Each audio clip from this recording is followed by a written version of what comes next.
하나님께 오늘 주신 말씀 갈라디아서 4장 21절부터 31절입니다. 신약성경 307쪽입니다. 갈라디아서 4장 21절부터 31절입니다.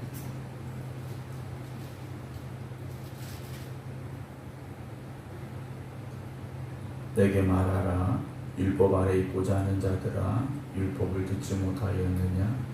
기록된 바 아브라함에게 두 아들이 있으니 하나는 여종에게서 하나는 자유 있는 여자에게서 낳았다 하였으며 여종에게서는 육체를 따라 낳고 자유 있는 여자에게서는 약속으로 말미암았느니라. 이것은 비유니 이 여자들은 두 번약이라. 하나는 시내산으로부터 종을 낳은 자니 곧 하갈이라. 이 하갈은 아라비아에 있는 시내산으로서 지금 있는 예루살렘과 같은 곳이니 그가 그 자녀들과 더불어 종노릇하고 오직 위에 있는 예루살렘은 자유자니 곧 우리 어머니라. 기록된 바 잉태하지 못한 자여 즐거워하라. 산고를 모르는 자여 소리질러 외치라. 이는 홀로 사는 자의 자녀가 남편 있는 자의 자녀보다 많음이라 하였으니 형제들아, 너희는 이삭과 같은 약속의 자녀라. 그러나 그때에 육체를 따라 난 자가 성령을 따라 난 자를 박해한 것 같이 이제도 그러하도다. 그러나 성경이 무엇을 말하느냐? 여종과 그 아들을 내쫓으라. 여종의 아들이 자유 있는 여자의 아들과 더불어 유업을 얻지 못하리라 하였느니라. 그런즉 형제들아, 우리는 여종의 자녀가 아니요 자유 있는 여자의 자녀니라. 아멘. 할렐루야. 어제 새벽에 갑자기 제가 안 보여서 걱정을 많이 해주신 것 같습니다. 상처는 아물면 되죠. 상처는 잘 아물면 되는데 우리가 살다 보면 마음의 상처가 생길 때가 있습니다. 육신의 상처는 시간이 지나고 잘 아물면 흉터 없이 잘 아물기도 하는데 사실 마음의 상처는 보이지는 않지만 이 상처가 더 큰 상처지 않습니까? 우리가 살아가면서 혹시나 마음의 상처가 있는 분들이 있다면 하나님께서 위로해 주시고 하나님께서 잘 치유해 주셔서 여러분들의 마음에 기쁨이 있고 은혜가 있는 모든 성도 여러분 되기를 주의 이름으로 축원합니다. 벌써 이제 2024년 11월 달이 됐습니다. 교회 절기로 보면 이제 마지막 달입니다. 올해 마지막 달이 되는데 한 해 우리가 어떻게 살아왔는가 또 돌아보게 됩니다. 주님만 바라보면서 오직 믿음으로 살아가야 하는 우리들이었지만 주님 바라보기보다는 먼저 세상이 보일 때도 있었고 사람이 보일 때도 있었던 것 같습니다. 오직 주님만 바라보면서 말씀에 의지하여 믿음으로 살아갈 수 있는 11월 달이 되셔서 이번 한 달도 여러분들에게 있어서 복된 날, 기쁨의 날, 승리의 날만 가득하게 되기를 주님의 이름으로 축원합니다. 이제 바울은 갈라디아 교회에게 계속해서 이제 편지를 써 내려가고 있는데요. 오늘은 비유를 들어서 설명하고 있다라고 바울이 말하고 있습니다. 21절 봅니다. 내게 말하라. 율법 아래 있고자 하는 자들아, 율법을 듣지 못하였느냐? 라고 이제 20절에 말씀되어 있듯이 이제 소리를 높여서 말하고 있습니다. 물론 편지이기 때문에 요즘이야 뭐 동영상으로 보내든 전화를 하든 할 수 있습니다만 그 당시에는 편지밖에 없었으니까 편지를 통해서 내가 지금 조금 더 세게 말한다, 내가 조금 더 강하게 말한다, 이것을 표현해 주는 것이 20절의 말씀인데요. 율법 아래 있고자 하는 자들아 라고 갈라디아 교회 교인들을 책망합니다. 너희들은 복음 아래 있었던 사람들이고 하나님의 은혜 아래 있었던 사람들인데 지금 너희가 거짓 형제들, 잘못된 복음을 전하는 이들의 말을 듣고 율법 아래 있고자 하느냐 라고 말하죠. 그럼 율법을 듣지 못하였느냐 하면서 유대인들의 조상이라고 할 수 있는 아브라함을 들어서 설명을 합니다. 22절 기록된 바 아브라함에게 두 아들이 있으니 하나는 여종에게서, 하나는 자유 있는 여자에게서 났다 라고 바울이 말하고 있죠. 하갈과 사라입니다. 몸종이었던 하갈, 그리고 아내였던 사라가 있는데 하갈에게서도 하나의 아들이 한 명의 아들이 있었죠. 이스마엘이 있었고, 그리고 사라에게서도 아들이 있었습니다. 이삭이라는 아들이 있었습니다. 근데 이 두 아들은 전혀 다르다라는 거죠. 아브라함의 아들이지만 같은 아들이 아니라는 겁니다. 한 명은 여종에게서, 한 명은 자유 있는 여자에게서 났다라고 말하죠. 23절 이거 설명해 줍니다. 여종에게서는 육체를 따라 났고 자유 있는 여자에게서는 약속으로 말미암았다라고 되어 있죠. 이스마엘은 인간적인 노력으로 낳은 아들입니다. 하나님 신 아들이 아니라 인간적인 노력으로 대를 이어가려고 낳은 아들이 이스마엘이었습니다. 그런데 이삭은 어떤 아들입니까? 하나님의 약속으로 낳은 아들이라는 거죠. 하나님의 약속으로 낳은 아들, 그리고 도저히 아이를 낳을 수 없는 나이, 아이를 낳을 수 없는 상태에서 낳은 아들입니다. 이건 전적인 하나님의 은혜라는 거죠. 내가 할 수 있는 한에서 내가 하는 건 내 노력입니다. 그러나 내가 할 수 없는 상황에서, 내 능력으로 되지 않는 상황에서 되어지는 건 하나님의 은혜라는 거죠. 그래서 어찌 보면 실패 없이 인생을 살아온 사람보다 때로는 실패하고 넘어졌다가 하나님의 은혜로 다시 일어선 사람의 믿음이 다를 수밖에 없다는 거죠. 여러분, 우리는 온실 속에 살아가는 화초 같은 믿음을 가져서는 안 됩니다. 때로는 광야 한가운데 써 있는 외로운 꽃 한 송이 같을 수도 있습니다. 그러나 거센 바람 앞에서도 우리가 흔들리고 때로는 넘어질지라도 하나님이 다시 세워주시고 다시 꽃 피우게 하시는 은혜를 누리는 사람들이라면 그 믿음은 전혀 다른 믿음이 될 수 있다는 거죠. 말씀을 다시 보면 24절에 바울은 설명하면 이것은 비유다라고 말해요. 물론 창세기에 나와 있는 이 말씀이 비유의 말씀은 아닙니다. 그러나 바울은 갈라디아 교회 성도들에게 율법과 은혜에 대해서 설명하기 위해서 이 아브라함의 두 아들을 예로 들어서 지금 말씀해 주고 있는데요. 이 여자들은 두 언약이라 하나는 신에서부터 종을 낳은 자인 곧 하갈이라. 이 하갈은 아라비아에 있는 신의 산으로서 지금 있는 예루살렘과 같은 곳이니 그가 그 자녀들과 더불어 종노릇하고 라고 되어 있습니다. 하갈은 율법 아래에 있는 자들과 마찬가지다라는 거죠. 율법은 무엇입니까? 자기의 노력이 필요한 겁니다. 율법은 인간적인 노력이 필요한 것입니다. 그래서 무엇인가를 이루어내고 완성해내려고 하는, 즉 최종적인 목적은 의로움을 이루어내려고 노력하는 것, 그게 율법이라는 거죠.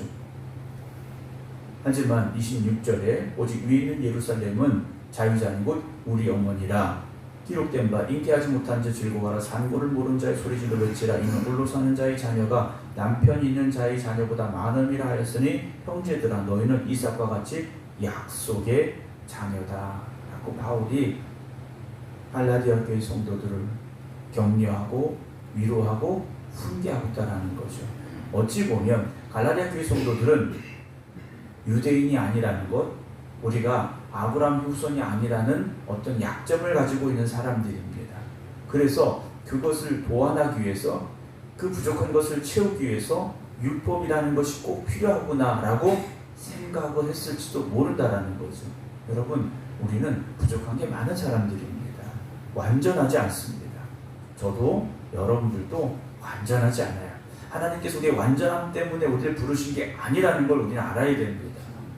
우리가 뭐 잘나고 완전하고 대단해서 하나님 부르셨다? 그렇지 않아요. 다 약점이 있고 허물이 있고 부족한 게 있는 사람들입니다. 그런데 은혜로 우리를 부르셨다라는 거죠. 은혜로 우리를 부르신 겁니다. 우리가 뭔가 능력이 있어서 우리를 부르셨다? 그렇지 않다라는 거죠. 은혜로 우리를 부르셨고 그 은혜 가운데 살라고 우리에게 말씀하고 계시다라는 겁니다. 그런데 나의 의로움을 내세우려고 나의 어떤 행동, 나의 어떤 노력, 나의 의지 이런 것들을 동원하다 보면 은혜는 잊어버리게 된다는 거죠. 은혜가 떠난 자리에는 인간적인 생각만 남게 되어 있습니다. 교회는 은혜로 충만해야 됩니다. 은혜가 없는 교회는 인간적인 소리, 인간적인 생각만 가득할 수밖에 없다라는 거죠. 성경은 무엇을 말하느냐라고 되어 있습니다. 성경은 무엇을 말하느냐. 그 29절 먼저 보면요. 그때 육체를 따라 난 자가 성령을 따라 난 자를 박해한 것 같이 이제도 그렇다라고 말해요. 육체를 따라 난 자, 율법주의자들입니다. 성령을 따라 난 자, 은혜 가운데 태어난 자들입니다. 은혜 가운데 사는 사람들이에요. 율법으로 은혜로 살아가는 사람들을 박해하는 것처럼 율법으로 살아야 된다. 그들의 교회에서 가르쳤고 그렇게 살아가라고 강요하고 있다라는 거죠. 그러나 성경이 무엇을 말하고 있느냐라는 겁니다. 여종과 그 아들을 내쫓으라. 여종의 아들이 자유 있는 여자의 아들과 더불어 유업을 얻지 못하리라 하였느니라. 그런즉 형제들아 우리는 여종의 자녀가 아니요 자유 있는 여자의 자녀다라고 바울은 갈라디아 교회 성도들을 위로하고 격려하고 있다는 거죠. 여러분 우리도 마찬가지입니다. 우리가 아까 말씀드렸듯이 어떤 대단한 능력을 가지고 뛰어난 재능을 가지고 하나님이 우리를 택하셨다면 우리는 그걸 자랑할 수 있겠죠. 그러나 우리가 한없이 연약하고 부족한 가운데도 하나님이 우리를 부르셨다면 우리가 자랑할 건 하나님의 은혜 밖에는 없다라는 겁니다. 간혹 그런 말을 들을 때가 있어요. 그분은 집사님이었을 때는 잘했는데 권사님 되더니 변했어. 그분은 권사님일 때는 참 잘했는데 장로님 되더니 변했어 라는 이야기를 아주 저 멀리서 들을 때가 있죠. 여기서는 그렇진 않습니다. 저 멀리서 들을 때가 있어요. 왜 그럴까라는 거죠. 우리는 하나님의 자녀가 되어야 되지 직분을 얻기 위해서 또 직분을 받기 위해서 또 직분을 자랑하기 위해서 신앙생활하지 말아야 됩니다. 직분이 없으면 어떻습니까? 어떤 교회는 아예 직분이 없는 교회도 있습니다. 감리교에 속한 교회는 아니고 좀 독특한 교회이긴 한데 다 형제인 교회가 있어요. 여러분 우리가 집사님이 되고 권사님이 되고 장로님이 되는 건 직분이 올라갔다라고 표현하는 게 아닙니다. 승진하는 게 아니지 않습니까? 그만큼 내가 받은 은혜의 무게가 더 커지는 거고 나에게 주신 그 책임이 더 커지는 것이지 그걸 내가 이제 권사가 됐으니까 내가 이제 장로가 됐으니까 이렇게 생각하는 것이 아니라는 거죠. 그럼 우리가 집사님이 아니고 권사님이 아니고 장로님이 아니면 어떻습니까? 내가 하나님의 자녀가 됐고 내가 예수 믿고 구원받는 게 더 중요하지 않습니까? 내가 집사가 되고 권사가 되고 장로가 됐는데 천국 못 가는 것 여러분 이것보다 내가 때로 직분이 없어도 하나님의 자녀가 되어서 하나님 은혜 가운데 살다가 천국 가는 것 이게 더 좋은 거지 않습니까? 물론 직분을 받고 더 열심히 더 많이 충성하시는 분들이 많다라는 거죠. 여러분 물론 교회에서는요 눈에 보이는 일을 많이 하는 사람이 믿음 좋은 것 같고 열심히 있는 것 같고 그렇게 보여지는 때가 있습니다. 그러나 우리는 예수님 닮은 사람들이 되어져야 됩니다. 제가 늘 말씀드리지 않습니까? 교회의 일은요 믿음 없어도 할 수 있습니다. 은혜 없어도 할 수 있어요. 그러나 그건 오래 가는 게 아니지 않습니까? 결국은 다 드러나게 되어 있습니다. 사람한테 인정받으려고 하는 일이 아니라 나를 구원하신 하나님의 은혜에 감사하여서 그 은혜의 고백으로 그 감사함으로 우리가 신앙생활 할 수 있어야 됩니다. 그렇게 살지 못하면 바울이 경고하는 것처럼 우리는 율법주의자가 되고 마는 겁니다. 내가 이만큼 했으니까 이만큼 인정받아야 되고 내가 이만큼 노력했으니까 하나님 나에게 이만큼 주셔야 되고, 여러분 그게 바로 율법주의라는 거죠. 우리가 구약에 나와 있는 유대인들이 지켰던 율법을 지켜야 율법주의자가 아니라 나의 의를 내세우면, 나의 공로를 내세우면, 나의 어떤 행동을 내세우면 그게 율법주의자가 되는 길입니다. 교회는 오직 십자가의 은혜만 있어야 됩니다. 예수님만 생각하시고 내가 그 십자가의 은혜로 구원받았으니 감사함이 될 수 있는 저와 여러분 되기를 주의 이름으로 축원합니다.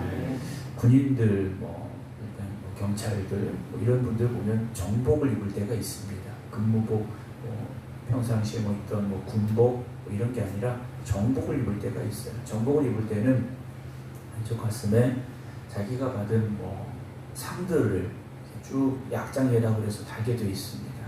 훈장도 있고 어떤 것을 임무를 수행해서 받은 것도 있고 상당히 많은 것들을 왼쪽 가슴에 달게 되지 않습니까? 여러분, 우리는 그걸 자랑하는 사람이 아닙니다.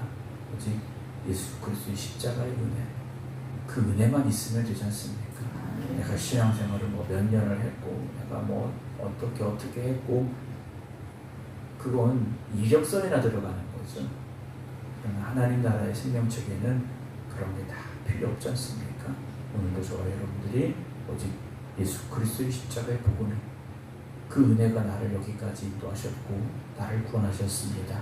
그 고백으로 살아갈 수 있기를 주님의 이름으로 축원합니다. 그래서 구원받은 성도는 생명 주신 주님께 영광을 돌리기 위해서 살아가는 삶을 살게 되어 있습니다. 여러분, 은혜 말고 다른 것이 필요하지 않습니다. 은혜만 있으면 됩니다. 11월 한 달도 오직 그 은혜 가운데 우리가 믿음으로 살아감으로 인하여서 하나님께 영광을 올려드리고 또 교회를 든든히 세워갈 수 있는 우리 모두가 되어지기를 주님의 이름으로 축원합니다. 기도하겠습니다. 주님께서 택하시고 부르신 이들이 오늘도 이 성전에서 또 각자의 기도하는 그 자리에서 하나님의 은혜에 감사하며 오늘도 기도드립니다. 주님, 저들을 붙잡아 주시옵소서. 인간적인 노력, 인간적인 방법이 되지 말게 하시고 오직 은혜에 붙잡혀 살아가는 저희를 되게 하시고 은혜에 감사함으로 신앙생활할 수 있는 저희들이 되게 하여 주시옵소서. 기도하며 11월을 시작합니다. 여전히 힘들고 어려운 세상의 길을 걸어가는 저희들입니다. 주님, 우리를 도와주시옵시고 우리의 힘과 능력이 되어 주시옵소서. 질병으로 고통당하는 이들을 기억하시고 주님, 치료하여 주시사 회복과 치유의 역사가 임하게 하여 주시옵소서. 이제는 우리 주 예수 그리스도의 은혜와 아버지 하나님의 극진하신 사랑하심과 성령님의 감동 감화 역사하심이 11월의 첫날 새벽 하나님께 모든 것 맡기고 믿음으로 기도드리는 주님의 자녀를 위해 저들의 가정과 일터와 직장 위에 이제부터 영원토록 함께 하시기를 간절히 축원하옵나이다. 아멘.